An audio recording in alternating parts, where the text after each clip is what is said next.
Today's words are presence and journey.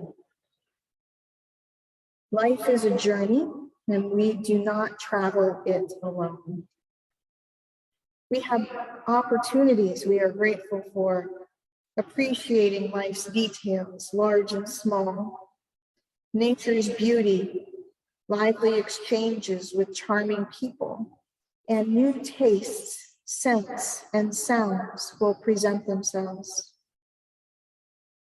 We get swept up in the joy of exploration. Interesting travel or even everyday jaunts are opportunities to have fun and experience the world around us. Whether the road we are on takes us to a local market or on the far side of the earth, we travel lightly, knowing that we undertake every journey with spirit. We are surrounded by divine light, love, protection, and sheltered within the faith of the divine mind. We may begin a single step, but our spiritual journey lasts for an eternity. There is no need for haste, for we have all we need for a successful trip. The divine has made our journey successful. Genesis 24. Life is a journey, and we do not travel it alone. All right, I want to start off with a poem today from Alfred LaMotte. He's written several poetry books. And this one's called Solar Storm. It said, "It is difficult for God to let there be light without your eyes. That glory is yours and is your work. Now get busy burning yourself. Don't, I'm sorry, I messed up the poem. That glory is your work. We shouldn't get busy burning ourselves to ashes. Didn't you know each photon of your body is the whole sum? On the tip of a dendrite, in this very thought, a proton's dark core condenses the depth of 1,000 galaxies into amethyst wonder. It is not enough to illume your mind with knowledge. Your flesh must dance. A wickless flame jump off cliffs into the void. Drowned with frogs in an emerald forest pool, tangled in the fetid delight of mud-sprung water lilies. You need to starve for 40 nights and then get drunk on a buttercup. Life is too furious for the merely enlightened. A wild one needs nakedness and victory, a storm to ride back into her heart-beaten stillness." The poem reminds me of all the fury we go through, right? We try to do this, we try to do that. We spent 5 minutes at the very beginning being still and present and breathing. You know, and in order to get back to that stillness from our solar storm, you know, we have to keep reminding ourselves that we are both action and inaction, that we are the God light on this planet. And that's how the poem starts. It's difficult for God to let there be light without your eyes. You are the eyes of God. You are both the action and the stillness. You are that everything. Peter Russell wrote a book, I think it's probably about 2 years old now. It's called Letting Go of Nothing.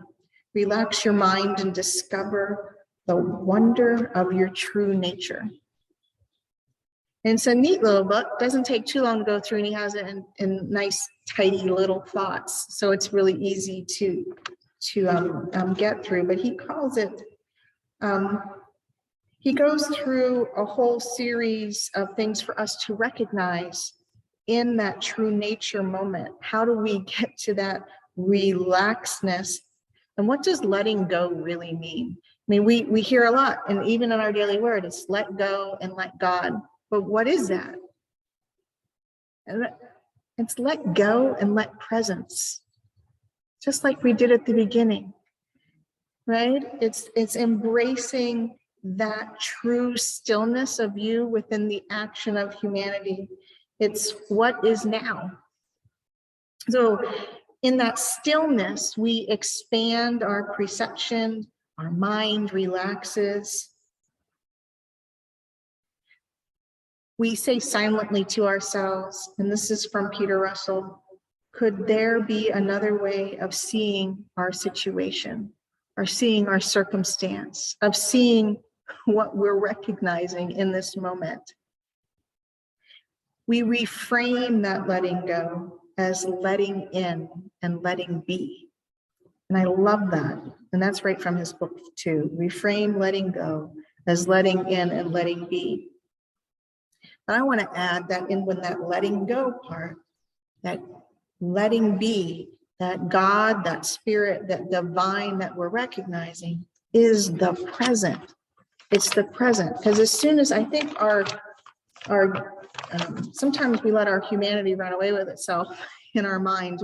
We keep replaying things that happened in the past, or we recognize, well, what if and what's gonna, what ifs and what's gonna's always tend, at least those are my things that tend to get in the way. It's the planning too far ahead, or the trying to figure out everything that's going to happen, and then that worry that comes with it, and you forget to be here and now, to take that breath and remember that you're here and now, and being aware and feeling and being curious about even how we are thinking and feeling in the here and now, becoming aware of self fully, recognizing what is really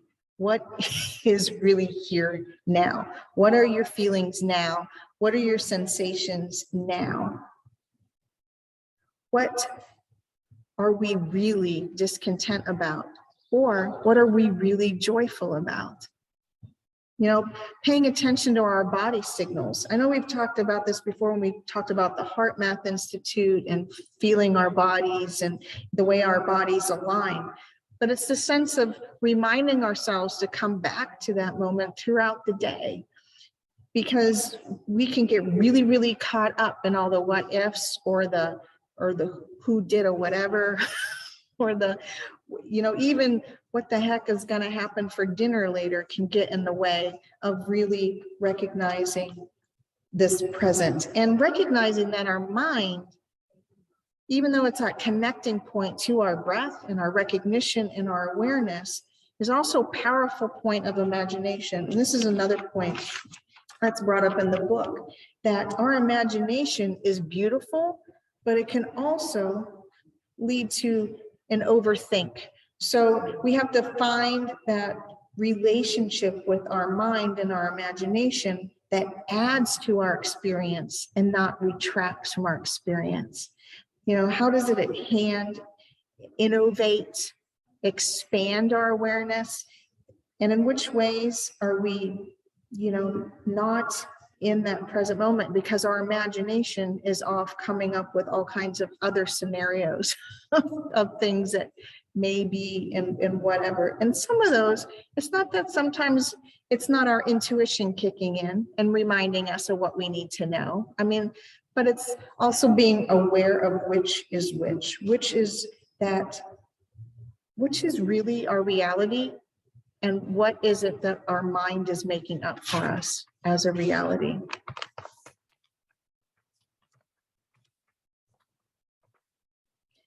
And he talks about letting go of the story behind our emotions, right? And really viewing our present the way it needs to be viewed.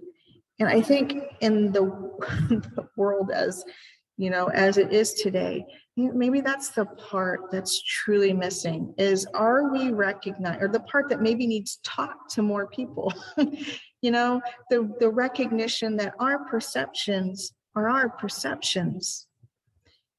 And what part are we really present with? And if we're really present, we're recognizing how we recognize our mix in society or the situation or whatever, instead of making up stories about what somebody else thinks it is, because we don't know, because it's their perception. We just don't have a clue. And yet, if we're recognizing that, and we have more people recognizing that, there's a fuller conversation. You know, we can really start to recognize that we can inhabit another person's point of view, even if it's really uncomfortable for us and we decide we don't like it there. At least we have a notion of what it looks like from that spot. There's a Buddhist saying that says, holding a grievance is like taking poison and hoping another person dies.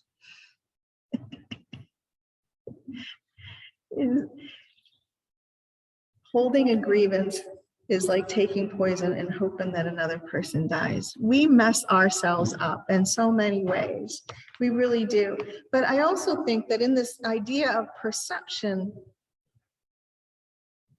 we can find really what is driving our own actions and what is maybe necessary to help bring forward a better realization of this for everybody. And I think that's where I don't have another word. The word activism comes to mind. You know, what things, now my son, I'm gonna use my son as an example here. My sons yesterday took 6 hours of their own time on a bike there and back in 80+ degree weather to help people learn about recycling down at the music festival.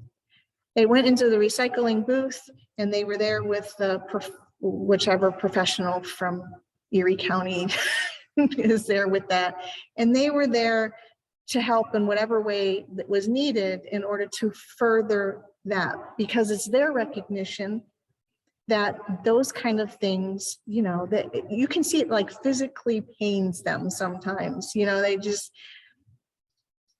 their reaction to some of the things that happen, and I was talking to Carol before we started that we get our milk from a farm. We get raw milk right from a farm, right? The market helps us with that.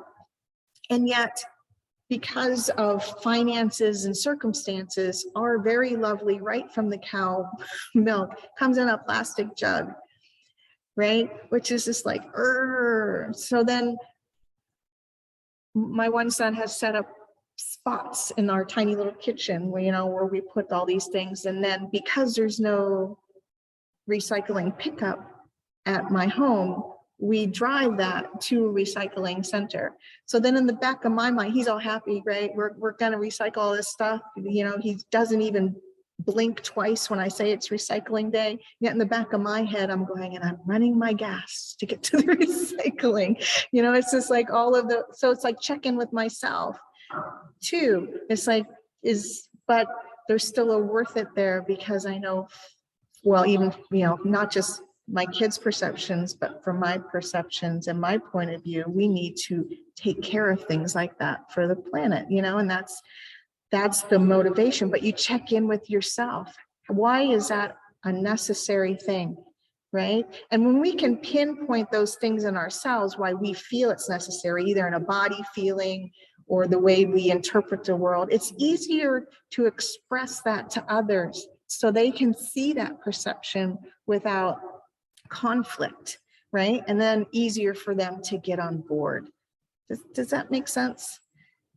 You know, so but it all goes back to, are we present with ourselves so that we even know what it is about ourselves that's making us do these things so that we can share that perception in a way that's meaningful and, you know, semi-intelligent with somebody else.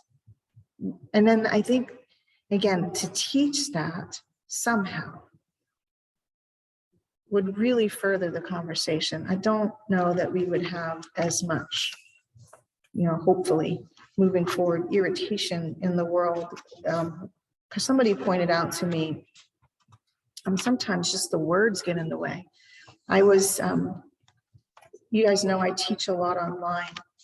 And I don't even remember which words were now. Remember what happened. So one student brought up a point, it was a very good point, explained it all. And another student said, yeah, but yada, yada, yada. And what was happening was they were recognizing these couple of words in the middle, not the same. So in actuality, they were actually agreeing with each other, right? But because of their backgrounds, they explained that very different. So when one got done and I heard the other, I said, can I translate for you guys? And you can tell me if I'm wrong, right? So I played the translator in the middle. And I said, I heard this from this person, and I heard this from this person. And they're like, oh, well, then we agree. Yes, but it's the idea of being able to perceive from that other person's vantage point, right? And are we willing to try to do that? Or if there is a, because they weren't being mean at each other because it was a civil conversation, but you can feel tension rise just a little bit, And as soon as you explain, oh, well, this person has this background and this is how they're explaining it. And this person has this background and that's how they're explaining it. And they went, oh, cool. That was the end of it. And then they actually called each other later, because I heard back, and had a nice chuckle about it on how somebody had to translate. And they're both using English. It's not that they weren't using English. And they weren't both talking about very heartfelt spiritual matters.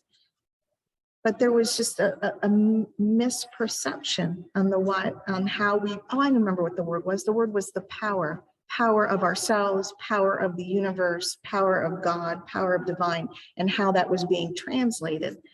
One was being translated as the power of all of us as one, and the other one was being translated as more like if people use power egoically, and it was just one word, and yet they both meant the same thing. I think that happens more than we realize. And to be present with ourselves to understand that helps us be present with somebody else and maybe catch which word it is and say, could you explain what you mean by that or this? Which I just, in one more example, a friend of mine wants to asked if she could present a workshop. And she gave me the title. And I said right away, I said, tell me your definition of those two words. And as soon as she did, I was like, that'd be great. That'd be great. But I needed to make sure that we were on the same page, because I know titles sometimes mean different things to different people. So again, it's present with ourselves. It's knowing that it's difficult for God to let there be light without our eyes. And we have to be willing to see those places to let God's light shine. And then I'm going to go to the last line of the poem. A wild one. I'm going to consider all of us wild ones. A wild one needs nakedness and victory, needs lots of excitement, a storm to ride. But that storm brings us back into our heart-beaten stillness. And that's where all the truth lies.